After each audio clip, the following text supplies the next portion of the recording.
Hey everyone, and welcome back to this week's BMX News. This is a weekly BMX news show where I talk about everything that happened in the previous week in the world of BMX that I think you might care about. And without any further delay, let's get into the news. From the notes, as usual, the first thing that I want to talk about is contests and jam updates and news. Winter Welcome Jam and the second stop of the Uncovered BMX contest series, hosted by Brian Kaczynski and Van Homan, both went down this past weekend at the Wheel Mill Skatepark in Pittsburgh. And after talking about it for the past few weeks now, the contest and jam did not disappoint whatsoever. I was at Winter Welcome Jam on Saturday, and as always, it was an amazing time, and I've seen the videos from Sunday, which is why we're talking about it. Mad Mike was back again with his insane gap to grind stuff, and my buddy from Michigan, Nick Fix, killed it enough to take second in the semi-pro category, which is the highest one. Ride has highlight videos from both events on their YouTube page,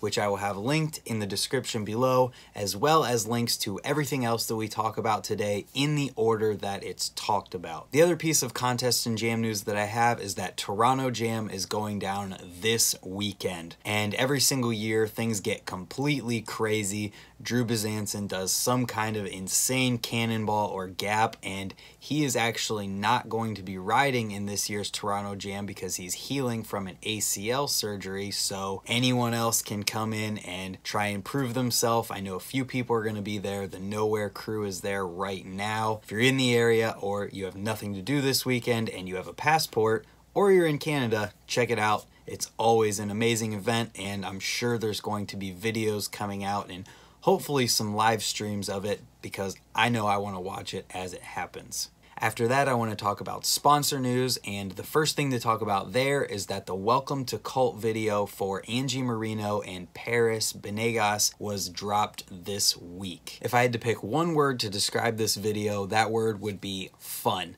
This video is entertaining from the very beginning all the way through to the very end, and things like the B-roll, the music choice especially, as well as the filming and editing and the riding all come together to make this video extremely entertaining all the way through. After that, we've got another welcome video in the form of Rodrigo Rezavela. Welcome to Inside Out Garage. I'm not 100% sure, but from what I could find and what I could read, I think that Inside Out Garage is a shop, a skate shop, bike shop, somewhere in Brazil. But regardless of where this video comes from, it's always awesome to see videos from different countries and in different languages, just so we can see how other people experience BMX. And Rodrigo definitely killed it in this video with a mostly street style of riding. From there, we can move on to the videos from this week, and if you've been keeping up on BMX videos for the past week, you can probably guess which one I'm going to be talking about first, and that is the Matt Ray Airfield Skatepark Takeover from Subrosa. Is it just me, or does everything that Matt Ray does, no matter how crazy it is,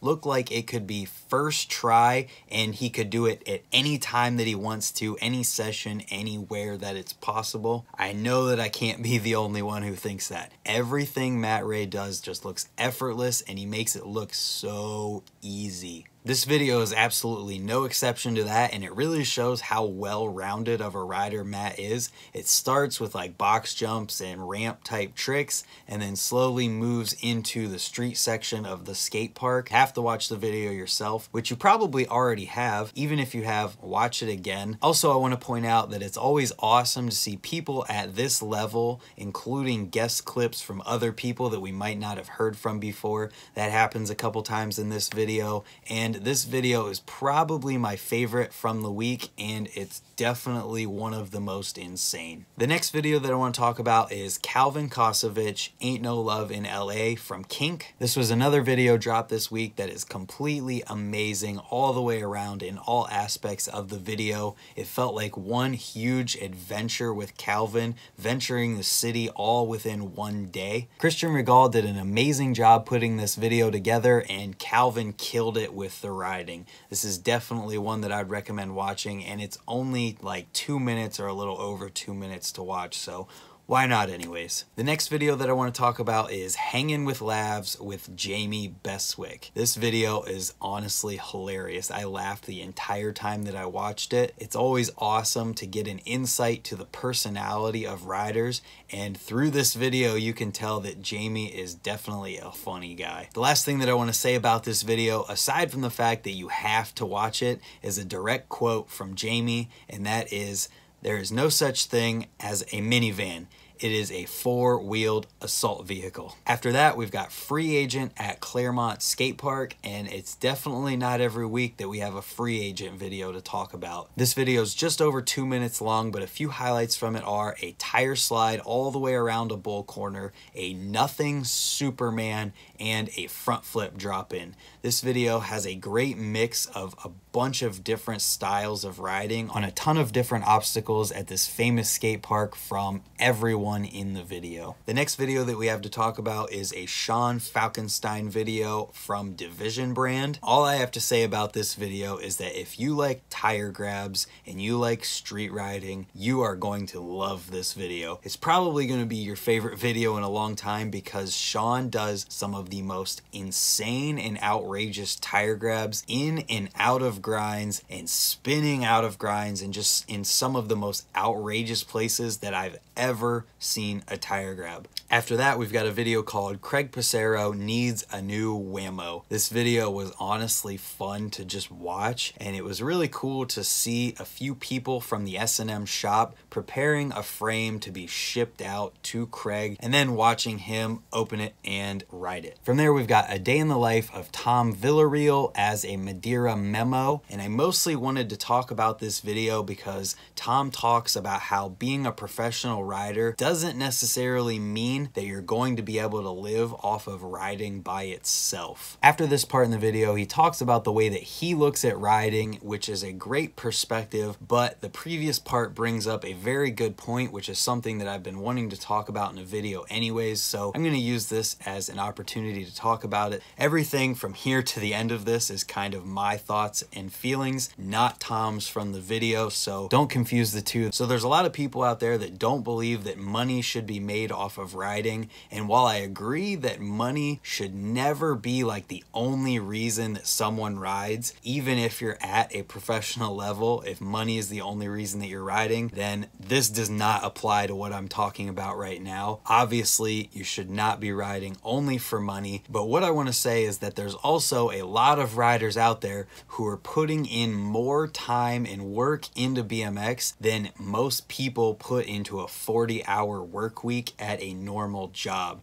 And there is no reason in my mind that a professional BMX rider putting in this much work at a professional level should have to go and find another job in order to pay their bills and get things done. Now, there's a difference between having another job by choice and being a professional rider and being forced into having another job. And obviously there's a difference between hobby and profession, and that is the exact point that I'm trying to make here. There's a difference between someone who rides bikes just as a hobby and someone who's on a professional BMX team riding for a company, representing that company, and working for that company. And that's definitely something that we need to take a look at. And obviously, whether or not the money is there to pay professional riders more or enough doesn't hinge on my opinion or anyone else's opinion. There is a lot more that goes into this, but this is just my opinions and thoughts and ramblings on this subject matter. I'm sure you have your own opinions, and I would welcome you to leave those in the comments below in a civilized way so we can have a real conversation about it, as well as conversations about anything else that we're going to talk about today. And from there, I'm going to get back into the news, and I have a few more videos to talk about, and those are DVD related things. The first one is a Last Stand trailer from Presence. This is a full-length video from Canada, and it's available right now as a digital download for $5, and for $10 you can get a physical copy. We also had a teaser for the DUTSCOMP DVD. It's very weird to say. Anyways though, this video was 1 minute long, but from what it showed, you can tell that the full length is going to have some pretty wild stuff in it. There was one very interesting X-up grind on a kinked rail that might have had a double kink in it, I think. I couldn't find a rider list for this DVD, but there's definitely a bunch of familiar faces within this teaser video, as well as a premiere going on tonight in Denver. After that, we've got the Chris Crawford Bone Deth Dirty Sniff DVD section. This is Bone Deth, Dirty Sniff. You've already seen the other sections, so you know the style of the video and the editing. The other thing I have to say about this is that this guy must really like foot plant drops, and giant ones at that. A few of them in here are completely insane. And the last thing that I have to talk about for DVD related videos is Atlantis, Vancouver, Land of Milk and Honey. I didn't get a chance to watch this, but it's 17 minutes long, and people don't usually put in the time and effort to make a 17-minute long DVD that ends up being completely terrible. So I'm sure that it's at least worth skipping through and checking out. So if that intrigues you, the link is in the description below. And that's everything that I want to talk in depth about when it comes to videos this week. But as always, there's a bunch of other videos worth talking about, so I'll run through those right now. First, we've got Noches de Colombia from Merit BMX, Kansas Machine Broken, then Kyle Walker Hitting the Streets 2018, a Josh Clemens 2018 Park Edit for Volume Bikes, and then a Devin Smiley 2018 Instagram compilation. After that, in this week's Quickie Check It Out If You Care news, we had 4 bike checks to talk about. The first is a Mark Burnett bike check, then we had a Justin Kerr bike check, then a Jake Seeley bike check, and a Colin Varinac bike check. From there, we've got a couple product related things to talk about this week. The first of those is a Trey's World trucker hat. So if you've ever seen Trey's World and you're a fan, there's now trucker hats available on Shadow's website. And then we had the Courage Adams Savannah line video from Fly Bikes. When it comes to this one, literally everything about this video is amazing. All of the Savannah parts are shown off very well, and the filming is almost on the same level as Courage's riding. Right now, we've got a lot of guys out there killing the manual game, but in my opinion, Courage Adams is at the top of the pyramid when it comes to manuals and just controlling the bike and doing manual lines. And that's it for product news. The next thing that I want to talk about is the BMX in Our Blood podcast with Robbie Morales. I listened to the entire thing, and I'm telling you right now, you've got to listen to this one. It's so entertaining and great to listen to and hear all of Robbie's opinions and stories. Joe does a great job interviewing him and keeping the conversation going. These podcasts are all great to listen to. I listened to 2 other ones before I listened to this one. They're all great, so I definitely recommend checking out at least the whole list of people that he's interviewed. And if you're interested in Cult or Robbie Morales or just old BMX stories in general, I definitely recommend checking this one out. You will not regret it. And the last thing that I want to talk about this week is that I have a new shirt design up in the shirt store. It's called the Work in Progress tee. If you pick one of these up, or any other shirt for that matter, I cannot thank you enough for supporting me and what I do. But if not, that's okay too. Doesn't matter either way, because I'm going to keep making these videos no matter what, just because I enjoy it. But that's everything that I have to talk about for this week's BMX news. If you enjoyed this video and you want more BMX news, I try to have these videos out every Friday at or before 4 p.m., which is not going to happen this week, and I'm sorry for that. I have other videos that come out, like Tip Tuesday videos that come out every Tuesday, that I have some sort of tip to talk about for everything from working on your bike, how to make working on your bike easier, to tricks while riding your bike, and other types of riding videos in between. So that's going to be it for this week's video. Thank you guys for watching, and we'll catch you in the next one. Goodbye.